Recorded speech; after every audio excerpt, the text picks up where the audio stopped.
Never give up on a dream. Let me tell you a little story. Back in, the late 80s, some dear friends of ours moved from where we lived in the Isle of Man to Canada. And they used to call us, which was quite expensive, so they would send us faxes of letters saying how much they loved Canada and that we should come visit.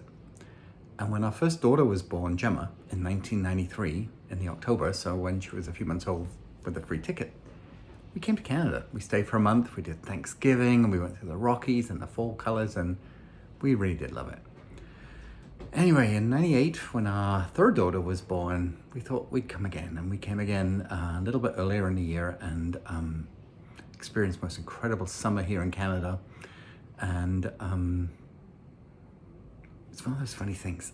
I knew in my heart this is where I wanted to live, but with children and everything and grandchildren, of course, it's hard to sort of have that conversation. So Debbie and I sit in the airport, and she looked at me and I looked at her, and she said, "What?" I went, "What?" I said, "You know what? This feels more like home than home." She said, "Oh, I'm so glad you said that, because I feel the same." So we came home and we looked at what it would take to apply and all the criteria. So we put a lot of effort into making that happen. And in 2000, we applied. And in 2002, we had our interview in February 2002, and by August 2002, we were living here.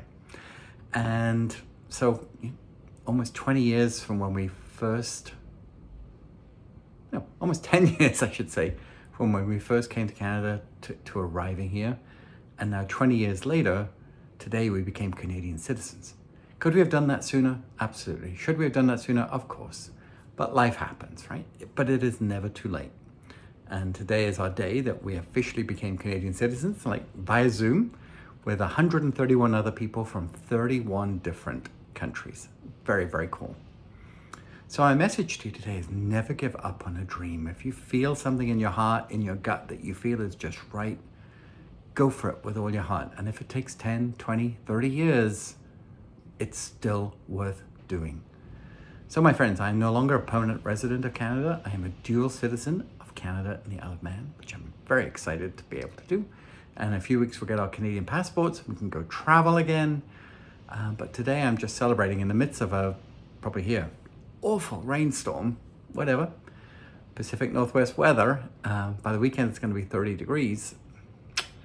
That life is what you make it, and you can make it whatever you want, providing you put enough effort into making that dream a goal and that goal a reality. Where are you going?